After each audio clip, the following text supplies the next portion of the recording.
Hey guys, Steve Ferguson here, your modern mortgage loan advisor. Today I'm going to teach you how to figure out quickly, 60 seconds or less, how to figure out how much mortgage you can possibly afford every single month. So let's get this game started, all right? So here's what's going to happen. I'm going to go ahead. I'm going to move myself to the bottom here. We're going to talk about some math. So if you've got $5,000 a month in gross monthly income, so that's the income you make before taxes are taken out. This is real simple math, guys. You divide that by 2, right? That gives you a 50% debt to income ratio. That's what mortgage lenders are generally looking for, is 50%. There's exceptions to this rule, but I'm going to keep going. We're going to break apart that exception here real soon. That gives you $2,500 in max allowed debt. Then you subtract out your minimum monthly payments. That's your car payment, your minimum payments on your credit cards, not what you actually pay. We're just looking at the minimum payment on your credit card, 25 bucks a month, 50 bucks a month, etc. And so then we subtract that out. So here's how this works. You got a $500 car payment, $75 credit card payment. You got a $150 student loan payment. Here's the math.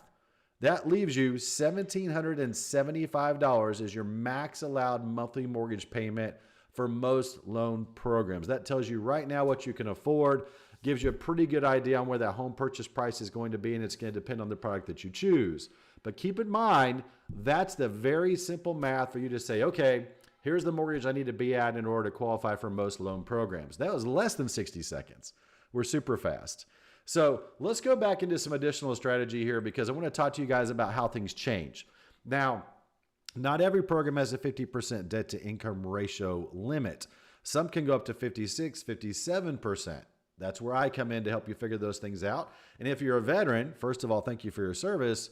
Then there's no stipulation on debt to income ratios for VA loans. It's based on residual income. It's a different calculation. So I can qualify you for more than you probably anticipate if you're a veteran. Now, when we're looking at gross income, we do that for every mortgage loan type. It doesn't matter. It doesn't matter how much your taxes are on your individual income. It doesn't matter if you have state income tax. We look at the gross, gross income for what you make to figure out your total debt to income ratios. Now, you're probably thinking, okay, now that I know my mortgage payment, that's the max that it can be. How do I determine what kind of house price that equals?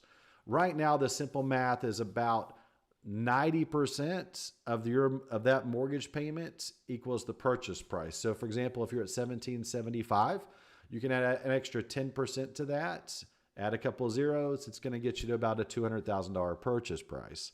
So there's actually some mortgage calculators on my website. The link to that is in the description below, where you can actually plug in additional data on purchases. You can plug in, hey, how about this purchase price? How about this down payment? And it will tell you what kind of payment you're going to have and to get to that $1,775 that we just discussed. So a little more complicated. It's not a 60-second ordeal to get that figured out. But definitely you can figure out what your max mortgage payment would be based on these simple math techniques and issues that you've got there. So that's it. It's that simple. Now you know. Guys, like, subscribe, check out the information below. This is designed to be a quick hit for you guys. Happy New Year's. I appreciate y'all. Talk to you soon.